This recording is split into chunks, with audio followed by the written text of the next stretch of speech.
Assalamualaikum warahmatullahi wabarakatuh. Waalaikumsalam warahmatullahi wabarakatuh. Bapak dan Ibu akan teteh bahagia. Alhamdulillah kita jumpa di semester 3 ya, setelah kita kemarin berjumpa di semester 2, kemudian juga telah melewati semester 1. Sudah belajar mata kuliah apa saja di semester 1? Filsafat ilmu, terus kemudian makroekonomi, terus ayat tafsir dan hadis ekonomi, terus sejarah peradaban ekonomi Islam, terus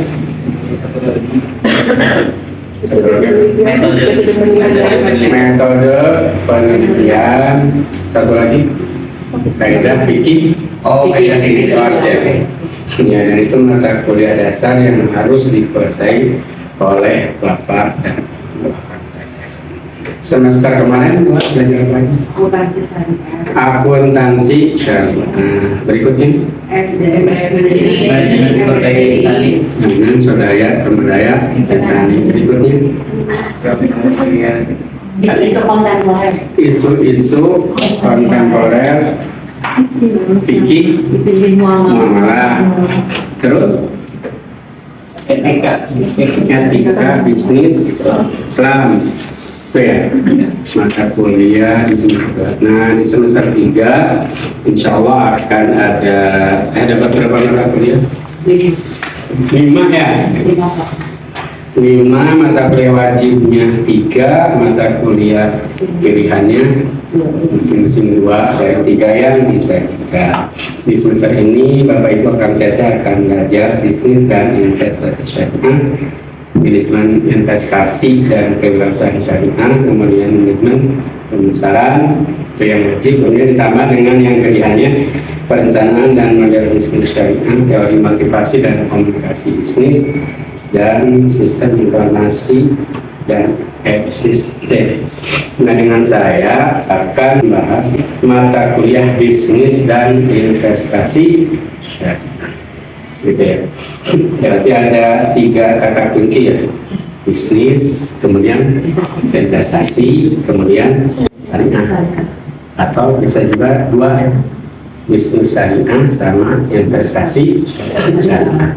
Nah, dalam perkuliahannya nanti kita bagi menjadi 2, biasanya seperti itu di angkatan sebelumnya.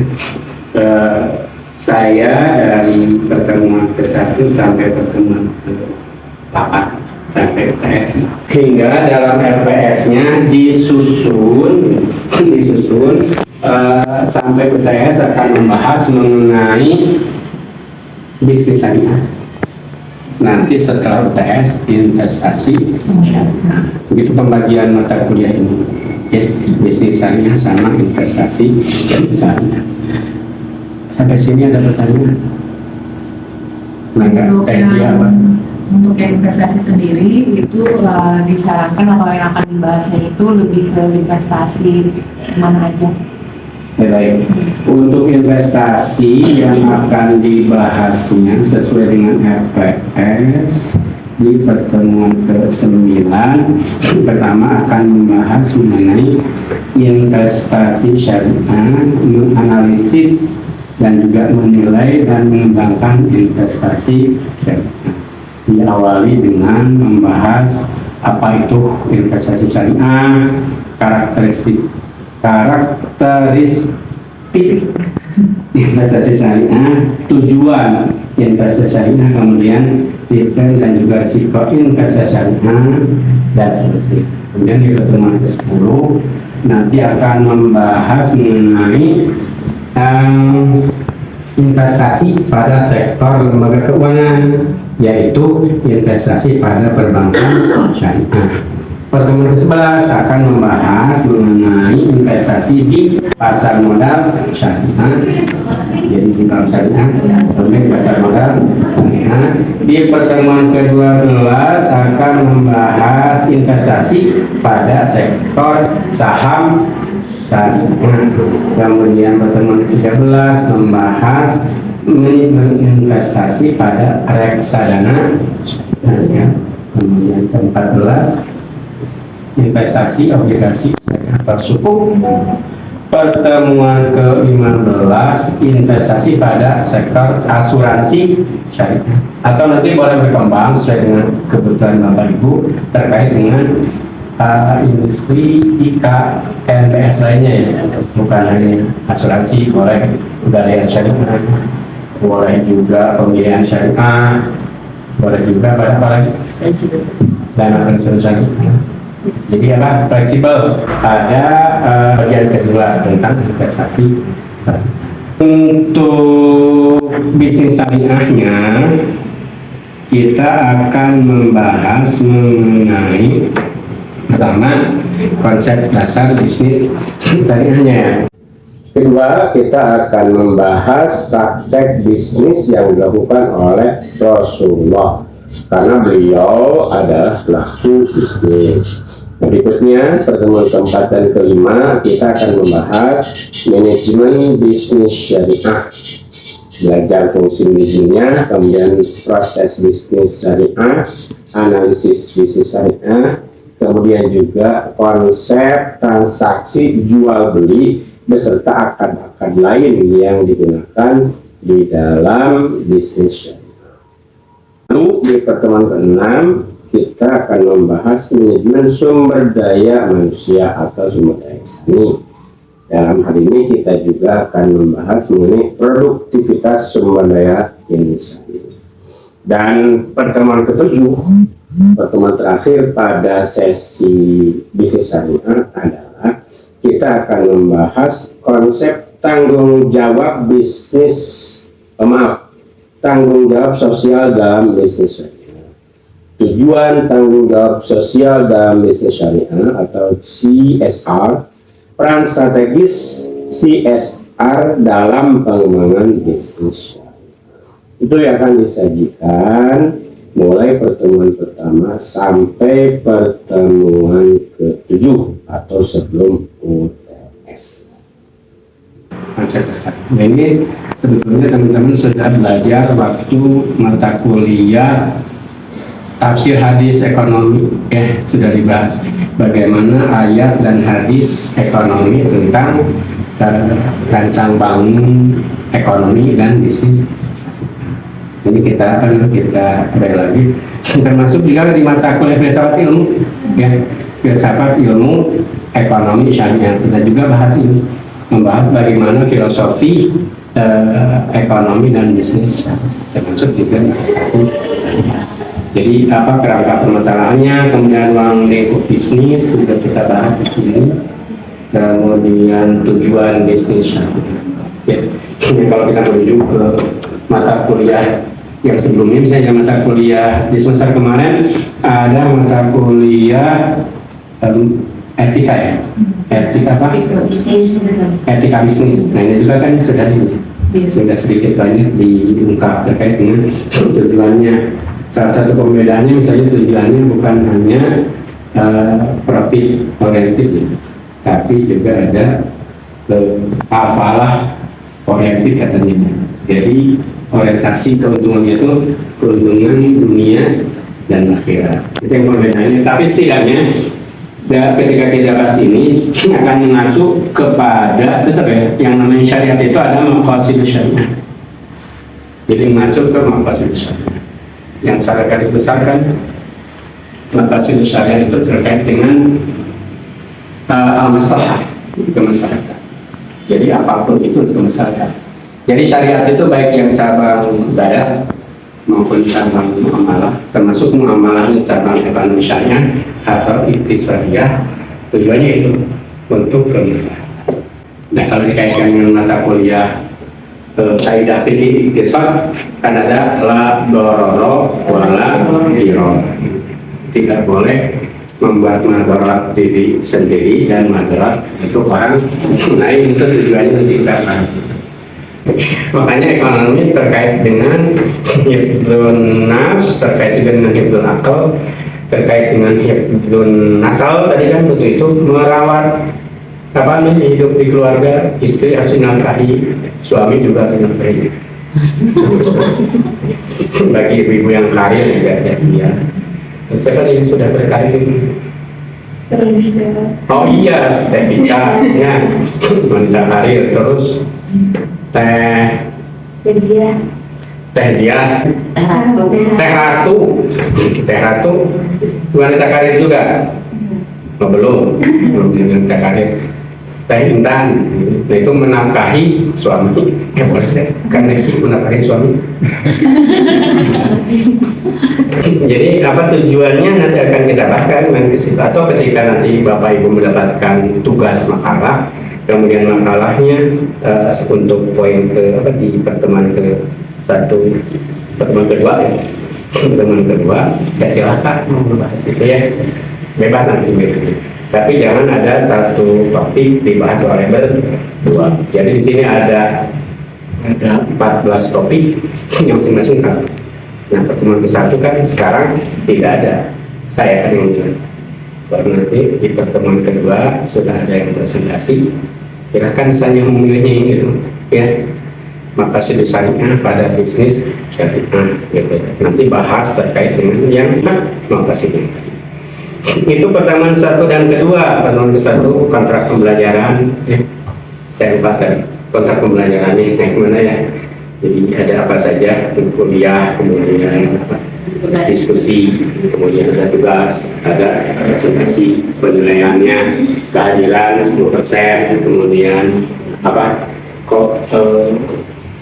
kuliah dan volumenya 20%, kemudian apa lagi? Diskusi ya. Kemudian ada tugas besar, artikel sama presentasi. Ada UAS dan UTS. UASnya seperti UTS dan UAS seperti mata kuliah sebelumnya. Biasanya di UTS itu draftnya sudah dikirimkan ke dosen, kemudian nanti pas UAS draftnya sudah beres dan sudah disubmit.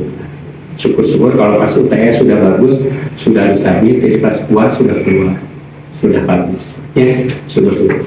Tapi boleh juga, nah mumpung sedang kontrak belajar, boleh juga tugasnya misalnya bikin book chapter kayak dulu mata kuliah filsafat ilmu ya, tapi belum saya edit jadi belum terbitkan. Bisa aja book chapter gitu kayak angkatan 2019 itu bikin book chapter setengahnya, jadi baru bisnis syariah itu udah terbit, jadi silahkan pesen bukunya. Nah boleh jadi misalnya untuk angkatan ini bikinnya yang setengahnya lagi investasi syariah, ya karena kan bisnis syariah sudah ada bukunya di saya. Nah nanti yang kedua itu boleh kita pilih, mau yang mana? Mau artikel kemudian dikirim sampai atau mau bikin buku chapter nanti kita terbitkan bareng. Pas ini 13 berarti masing-masing satu bab, jadi 15 bab ditambah nanti 15 bab cukup ya. Mau yang mana? Mau book chapter? Book chapter lebih gampang sih book chapter. Jadi tema-temanya kita pilihkan yang investasi syariah. Ini kan tadi ada 7 ya. Nah 7 itu kan tidak bisa di-split, bisa masing-masing membahas dari satu topik dibahas oleh kedua pada aspek yang lain. Nanti tinggal bagi-bagi aja, bagi-bagi mau membahas aspeknya, gitu ya. Mau yang mana? Mumpung ini. Nanti ketika kuliah Bapak bisnis sih, nanti kita presentasinya tentang investasi syariah. Bisnis nanti saya yang presentasi, ya. Kemudian Bapak Ibu yang menanggapi, bisa kan sudah ada di buku, jadi tinggal apa? Boleh nanti bukunya di copy kan satu-satunya presentasi dari buku yang sudah ada, karya kakak kelas, boleh. Ya, untuk waktu presentasi dengan saya. Nah kalau yang investasinya presentasikan dengan dosen yang membahas tentang investasi. Penting terus. Untuk tugas sudah cukup. Maka kalau investasi tadi Berarti ini sudah bisa dari RPS-nya Pak ya? Gimana? Pembagian per babnya itu dari yang tadi disebut? Iya, betul. Pembagian babnya ada di pertemuan 9. Ada beberapa macam. Ada sebab Nah, investasi syariah ini kan ada berapa? Ada 6 subbab. Ini 1 sampai 3 satu orang. Kemudian yang 4 sampai 5, 6 satu orang. Konsep investasi syariah, karakteristik investasi syariah, tujuan investasi syariah satu orang, Kang Fahri misalnya. Kemudian yang return and resiko investasi syariah, kemudian alternatif investasi syariah, analisis investasi syariah oleh satu mahasiswa. Kan udah jelas ya? Itu tuh ada 6 sub yang dibahas, 3 ewan kan itu bisa ya? Jadi satu pertemuan bisa oleh berdua. Ya, untuk poin 10 misalnya di pertemuan 10 ada apa? Bank syariah tentang apa? Investasi di perbankan syariah. Yang satu ngebahas tentang bank syariahnya. Ya, bank syariah itu apa? Kemudian bedanya dengan bank konvensional apa? Kemudian biasanya kalau bank syariah ngomongin apa itu? Akar-akarnya apa? Gitu ya. Apalagi dari satu orang konsep dasarnya gitu. Nah, kemudian yang berikutnya membahas mengenai investasi pada perbankan syariah dan peran perbankan syariah sebagai nazir Pak Afif. Ya, nanti Pak. Boleh kayak itu. Atau misalnya yang poin 1 sampai 4 itu satu orang, nomor 5 itu sendiri peran nazir, peran perbankan syariah sebagai nazir. Boleh, gitu ya. Paham sampai sini? Ada pertanyaan lagi? Pak, ada rekomendasi referensi untuk kedua pembahasan bisnis dan investasi. Oke, referensinya kita lihat ada di sini di bagian bawah. Bagian bawah, di atas kali. Bismillahirrahmanirrahim, kita lihat di misalnya di kayaknya ada. Nah, ini ya. Manajemen bisnis syariah Bukhari Alma, kemudian ada Jalan Wilayah bukan tapi nama penulisnya Charles Jones, kemudian investment ya edisi ke-7, kemudian teori portofolio dan pasar modal Edward dan Deli. Kemudian harusnya ada yang tulisan saya, apa ini? Ini harusnya ada tuh salah satu yang tadi yang tulisan kakak kelas. Buku bisnis syariah dalam kurung spirit teori dan praktik. Itu masuk ke situ juga. Dan ada banyak artikel jurnal.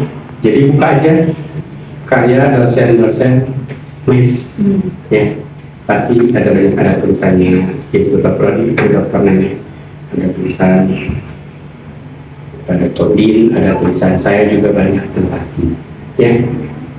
Jadi agar lebih lebih up to date.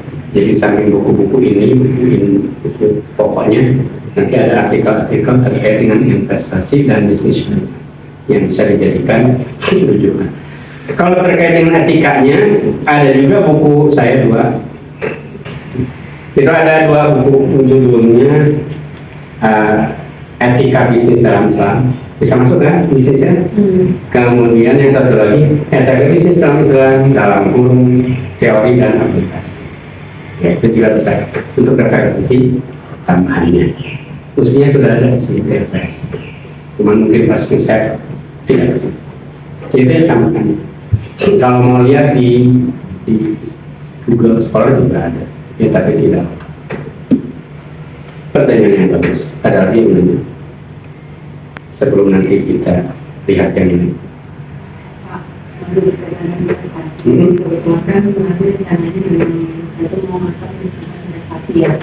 Tapi di sini kan udah masuk tuh teori investasi yang real aset, misalnya aset kayak misalnya emas atau tanah, nanti depannya bisa masuk atau memang hanya sebatas kayak lembaga keuangan suku, reksadana, dari sisi perbankan, ya mungkin BRI, kemudian tabungan dan sebagainya.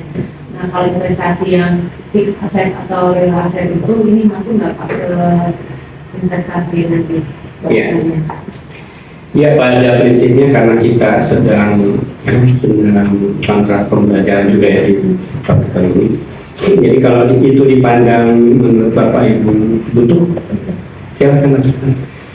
Itu yang menjadi pembeda kuliah di S1 sama kuliah di Pasta saja. Ya. Kalau di S1 sudah dropping seperti itu. Kalau di S2 dan S3 ini apa namanya acuannya seperti ini, tapi ketika mahasiswa butuh yang lain, sekarang kan sedang kontrak belajar, boleh kita masukkan karena memang masih masuk wilayah kekuasaannya materi kan. Judul mata kuliahnya bisnis dan investasi. Investasi saya kan boleh pada sektor real maupun pada sektor keuangan. Jadi boleh, jadi silakan. Bagus itu kalau memilih itu, apalagi kalau niat menjadi judul tesis. Jadi di akhir kuliah udah buku dapat, kemudian tesis juga, dapat proposal tesis juga. Kalau kuliahnya jadi semester 3 udah jadi ekonomi. Boleh ya? Terperang. Siapa lagi yang sudah punya judul apa? Boleh kita coba cocok-cocokkan ke sini. Cocok belum? Kalau saya setuju Pak dimasukin di investasi real asset karena memang judul saya juga tentang properti itu, jadi bisa. Bisa ya. Jadi silakan di sini nanti ditambahkan ya. Investasi syariah. Jadi alternatif investasi syariah. Kita ini di pertemuan ke-9 ya. Nah, bisa masuk ke situ alternatifnya pada sektor keuangan sama pada sektor real. Jadi silakan Ibu boleh pilih di ke-9 ini ya. Yang satu masih satu membahas konsep investasi syariahnya, Ibu langsung ke praktiknya. Praktik investasi syariah pada real asset. Oke, mangga yang lain.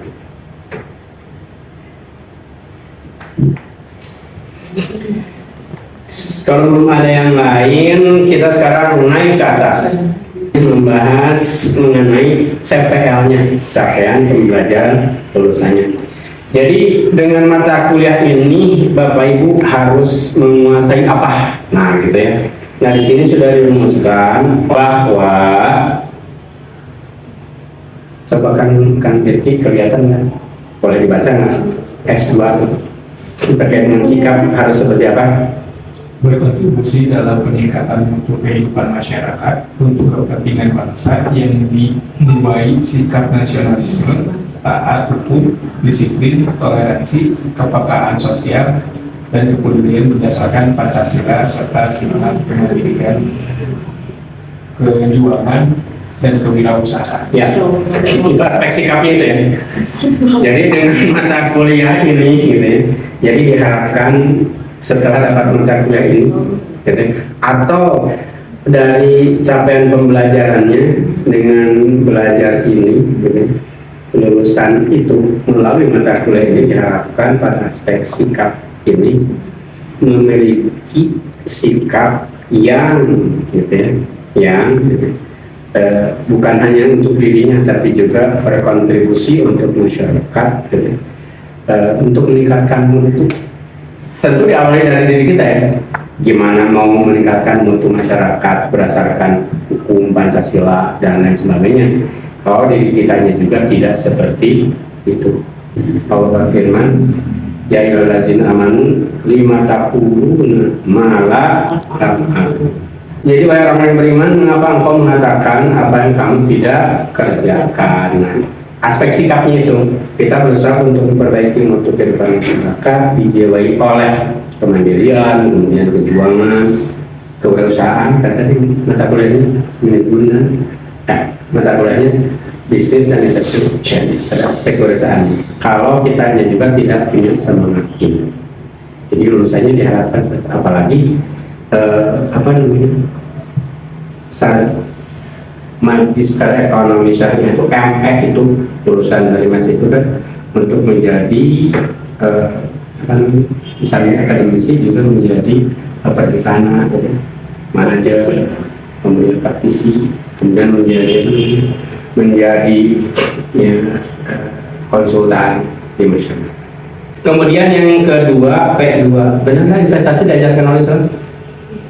Benar kan, dulu di mata kuliah tafsir hadis ekonomi kan ada yang kita belajar investasi dari Nabi Yusuf. Kemudian P2-nya merancang pemecahan masalah, kemudian kakaknya merumuskan hasil masalah pada praktik ekonomi syariah, dalam hal ini bisnis dan investasi syariah. Kemudian KU-nya mampu mengambil keputusan dalam konteks penyelesaian masalah, dimulai dari penyelesaian artikel atau chapter yang kawan-kawan ya mau ngambil topik apa, bagaimana cara penyelesaian. Kemudian CPMK-nya mampu menganalisis, menilai, mengembangkan teori dan praktik bisnis investasi. Kemudian mempresentasikannya secara mandiri dan bertanggung jawab. Kita tambahkan, yang bukan hanya mempresentasikan, tapi menerbitkannya dalam bentuk buku atau artikel. Kemudian deskripsi mata kuliahnya bahwa dengan mata kuliah ini, mata kuliah akan membahas tentang bisnis syariah dan investasi syariah. Investasi syariah baik pada real asset ataupun pada aspek lembaga keuangan. Nah, kemudian topik-topiknya tadi sudah disebutkan. Pada poinnya, dengan mata kuliah ini diharapkan Bapak Ibu kita cermati lagi CPMK-nya mampu menganalisis, menilai, mengembangkan teori dan praktik bisnis serta investasi syariah, kemudian mempresentasikannya secara mandiri dan bertanggung jawab. Poinnya mah kita akan membahas tentang bisnis syariah, bukan hanya membahas teorinya tapi juga praktiknya atau kemungkinan praktiknya, kemudian membahas investasi syariah dan praktiknya. Untuk tugas kan depan disiapkan, masing-masing sudah punya tadi memilih dari tadi yang sudah disebutkan, kemudian disiapkan untuk membuat artikelnya atau buku chapternya sesuai dengan hasil diskusi mau apa itu.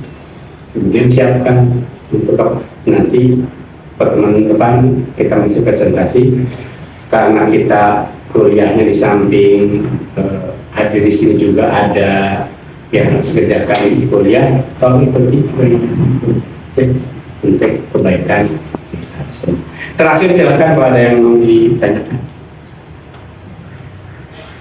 Cukup dapat disampaikan sebagai rangkumannya bahwa kita sepakat tentang bagaimana cara penilaiannya, bagaimana kuliahnya, apa yang disiapkan, bagaimana mempresentasikan, kemudian bagaimana luarannya, outcome dari perkuliahan. Sepakat chapter? Sepakat, lebih mudah dan nanti karyanya bisa dipegang. Syukur-syukur sebelum UTS sudah jadi semua, sebelum UAS semua sudah megang buku Anda dan saya senang ya. Jadi bisa diikuti tuh di tesis, diikuti tulisannya. Oke, kita tutup kuliah kita dengan doa dan majelis. Alhamdulillahirobbilalamin. Subhanakallahumma wa bihamdika asyhadu an la ilaha illa anta. Kalau masih ada hal-hal yang perlu didiskusikan, kita diskusikan di kuliah atau di WA group. Dan dapat disampaikan. Terima kasih. Assalamualaikum warahmatullahi wabarakatuh. Waalaikumsalam.